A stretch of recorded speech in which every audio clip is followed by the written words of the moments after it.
Pinklon Thomas is a guy who could be high as a kite and still kick some ass.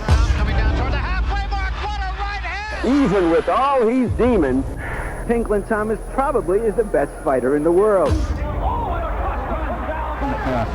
I want the title so bad.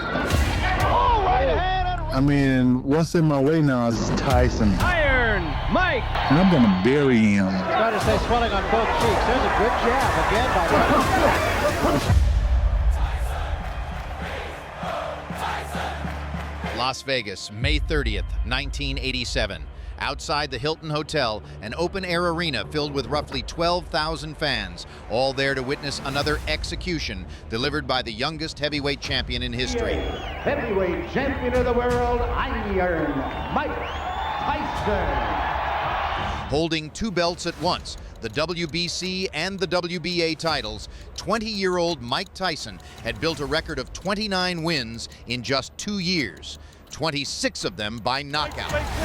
He leads to the right hand. Down he goes. He didn't simply beat his opponents, he wiped them off the ring. Uppercut, and Marvis is hurt. Razor is down. But standing across from him that night was a fighter many in the crowd overlooked, and they were dead wrong to do so. Pinklon Thomas. Pinky Thomas. Standing 6'3", the 29-year-old boxer possessed a phenomenal fight IQ. Pink moved and fought inside the ropes like a lightweight, and his jab is still considered one of the finest in the history of boxing. Thomas carried a record of 31 wins against just a single loss, and 24 of those victories came by knockout. Oh, right hand and right lip is hurt. A former WBC world champion, he had defeated fighters like Tim Witherspoon and Mike Weaver. It's the 8th round, coming down toward the halfway mark. What a right hand! But behind those bouts hid another fight, a far darker one. At 12, I was running a 100-yard dash in 10.5.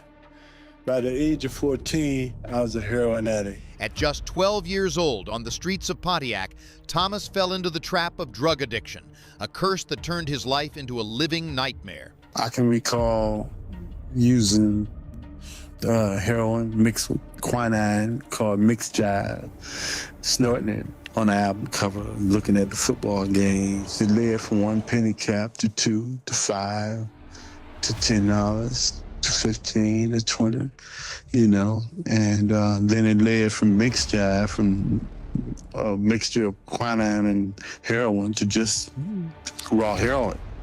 I was caught up pretty bad.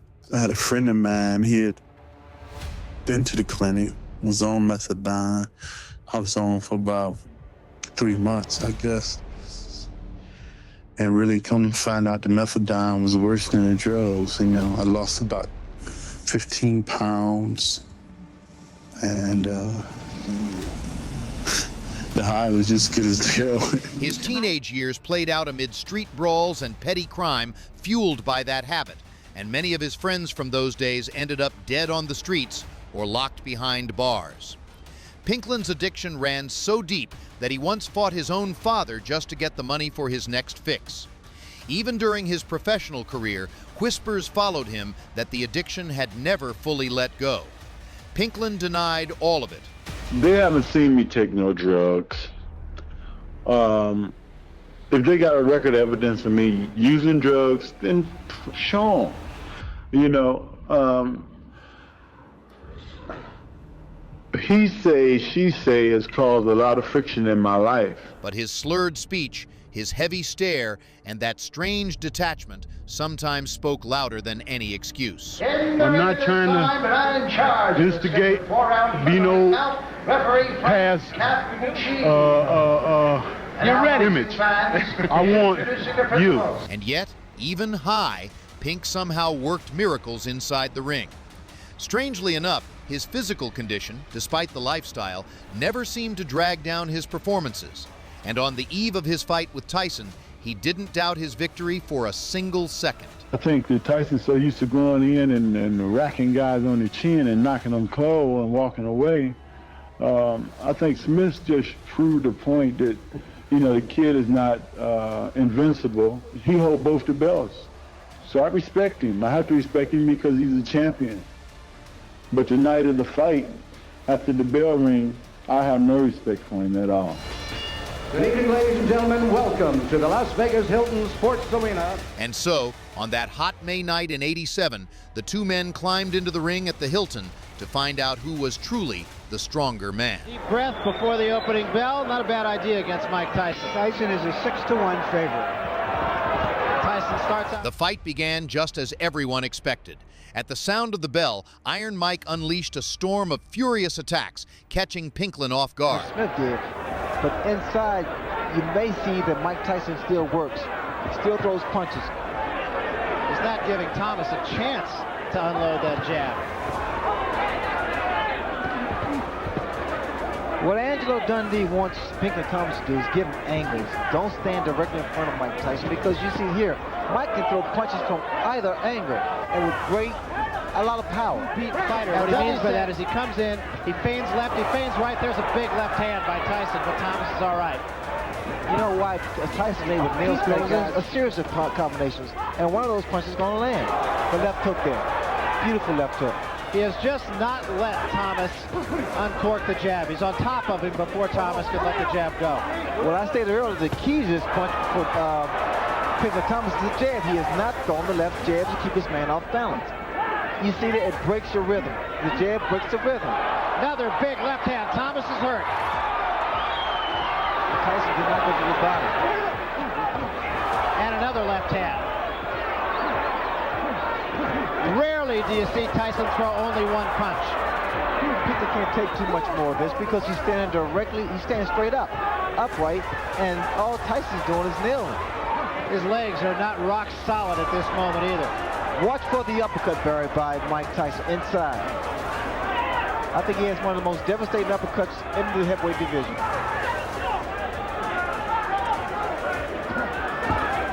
The hands of Pinklon Thomas, especially our right hand, is starting to drop to his side. Thomas has a long way to go in this first round, too, as you can see.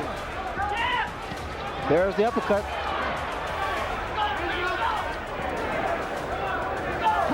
And a big left hand right on the jaw of Pinklon Thomas. Thomas is in all kinds of trouble. Still 30 seconds to go in the round. Watch the uppercut.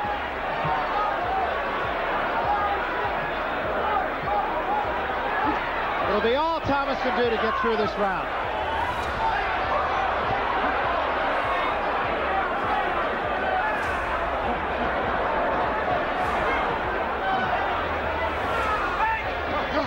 Five seconds remaining, so he will get through this one. Brutal first round. But the former champion pulled himself together, and in the rounds that followed, he began to pick Tyson apart from range, methodically, and fired back hard. And that's what trainer Kevin Rooney told him to do. Angelo Dundee telling Thomas, just stay away from this guy. Step up. I'm expecting to see a lot of guys tie up Mike Tyson. That was another huge left hook by Tyson. You see what happens with the left jab, Barry? It stops the man's rhythm. Crowd started to boo here, reminiscent of the last fight, of course. There's a left hook again. Break it up. Step up. Mike Tyson now is starting to jab Pinklon Thomas. Well, Kevin Rooney told us that Tyson's jab was better than Thomas's. Said he knocked Alfonso Ratliff down with a jab. Now see, Mike needs to work, whatever hand is free, he needs to work those in.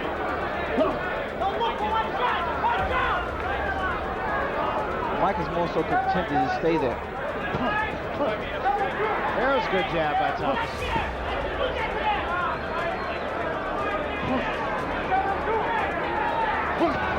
And shooting the left hand. That was Angelo Dundee's instructions. Well, there it is. He has to be first, Larry, because he has to stop that rhythm of Mike Tyson. Tyson. That he's pushing his jab, that he's got to snap it more. Angelo wants a little bit more lateral movement from Pinklon Thomas. Tyson Tyson to punch out. He needs to work that hand, work that free hand.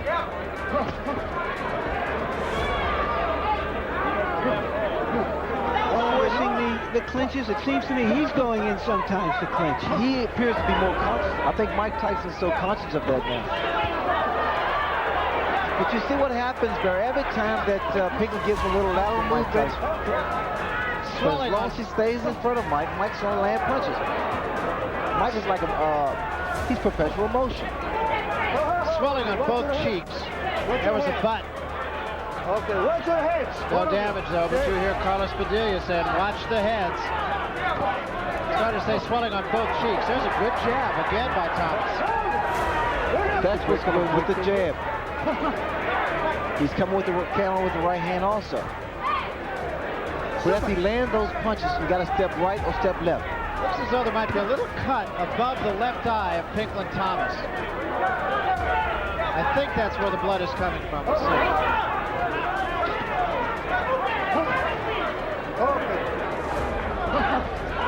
Thomas's people say that his jab is second only to that of Sonny Liston.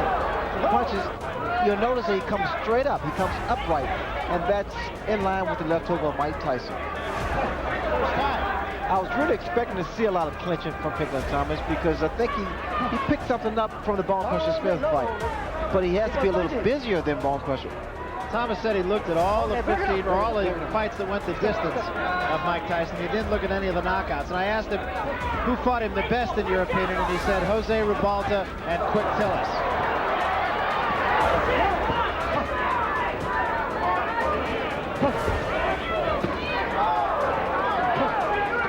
See, Angelo wants Pinklon to be first, and wants Mike Tyson the same pace. He needs to pick his pace a little bit, like he did just then. Mike Tyson retaliates with a few punches of his own. I mean, the left jab can go downstairs, it can go upstairs. It can actually be the punch bar to win the fight.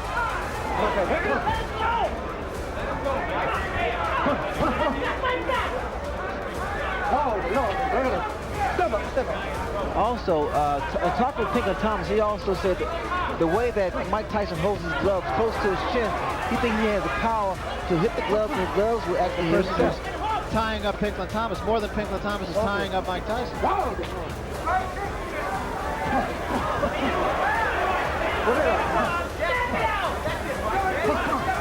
Good right hand. Now the right hand is starting to get a little bit of a rhythm here, and I think really starting to confuse Mike Tyson a little bit, right? He scored with that uppercut. Pinklon Thomas, no question about it, has a great chin. But I don't think he wants to prove that too often. Took a lot of punishment in the first round.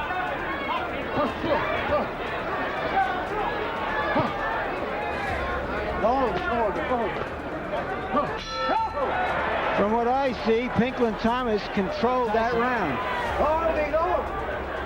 Well, Kevin Rooney wants to see more jabs from Mike Tyson. And again, Pinklon Thomas is doing exactly what Angelo Dundee said. He is getting off first. He got off first that time with the right hand. And now the jab is effective.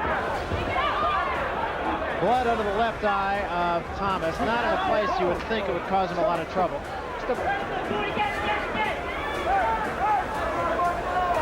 Fighter become aware of being cut. I heard Thomas a couple rounds ago ask if he was cut. Well, if you have a good cut, man, just like that was a good right hand by Pinklon Thomas. You have a good cut, man. You don't worry about that if you're a seasoned professional.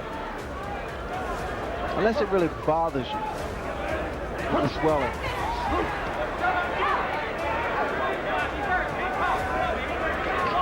Pinklon needs to bend a little bit more than these. He's too upright. You see that jab? You see, again, it keeps him off balance. And now makes him reach. It's also starting to go side to side pretty well, too. That jab, as long as you use it consistently, to keep anyone off balance. It'll make you reach in, the right hand will land, and you'll find it'll be a much easier fight. Pinklon Thomas really is almost starting to control the tempo of the fight. Tyson is almost fighting Thomas's fight rather than the opposite, and I've never seen that happen.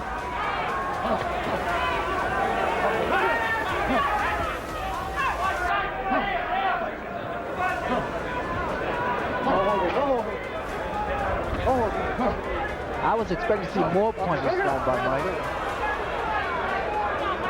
And in fact, he needs to throw more punches inside. Tyson trying to use the jab, as Kevin Rooney was exhorting him to do. Little movement, little footwork from Pinklon Thomas. And Jab. peppering him with the jab. Okay. One short hit, okay? Carlos Padilla tells Tyson to watch the head. And Thomas again, impressive in this round.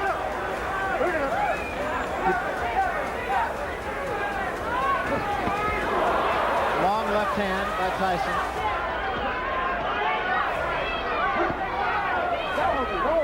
Thomas is just not letting Tyson rough him up like Tyson has been able to do and will against other opponents. And I think it's fair to say lesser opponents.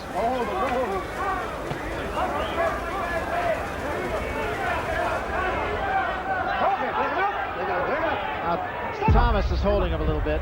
I wait to see Mike Tyson throw that bolo punch, kind of bolo, double right hand to the body, right hand to the head. And then came the 6th round, where Mike Tyson let loose a series of uppercuts and hooks from both hands, several of them landing flush on the challenger's jaw. Thomas staggered. After one more left hook, the challenger crashed to the canvas. Stay in the clinches, move away, spin the guy off. See, Angelo doesn't want Pinklon Thomas here because he's afraid of a headbutt. He wants Thomas to spin his man off, get back on his bicycle, but not move too much, and use the jab.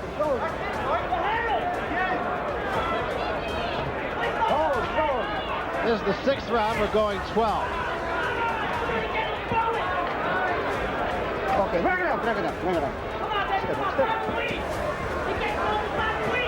Thomas has answered one question, and that is which Pinklon Thomas will show up. It's the one that beat Tim Witherspoon, win or lose.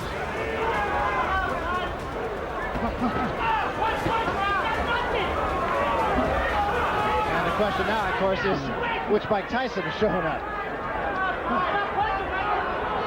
I think Mike Tyson, what happens, he tries to impress the public. I mean, he thinks it's an obligation. He has to understand the key to winning is do it your way. There was a big uppercut by Tyson. And the way he's doing his way now, but he has to forget about the crowd. Do it his way. And don't be embarrassed by his performances. Or a certain performance. And a left hand, and that staggered Thomas. And a right hand behind it. Thomas in trouble again. And now Tyson moves in for the kill. 2 uppercuts and a left hand. Thomas trying to hold on. Serious trouble, and down he goes.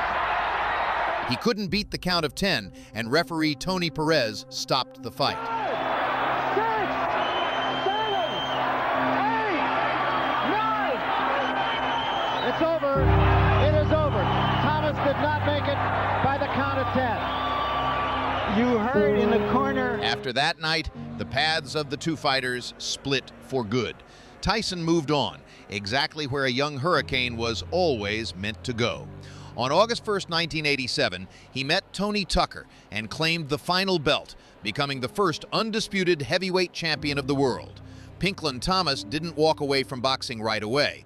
After the loss to Tyson, he fought on for several more years, winning, losing, returning to the gym again.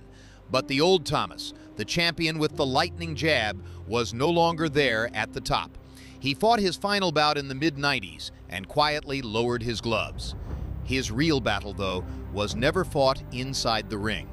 The addiction that had trailed him for years, through glory and defeat alike, was in no hurry to release its grip. It was a long, agonizing struggle, with no cornermen, no roaring crowd, and no referee's count. A fight just to remain human. And in the end, that was the fight he won. Years later, Thomas found the strength to speak openly about everything he'd been through, without shame and without excuses. He began working with young people, reaching out a hand to those standing on the same road where he had once fallen. That night in Las Vegas, Tyson won. It's written into the history of boxing forever. But Pinklon Thomas's true victory came much later, far from the rings and the cameras. Quiet. WBA heavyweight champion of the world, Iron Mike Tyson. And let's go up to Larry Merchant now, who is with the winner, Mike Tyson. Larry?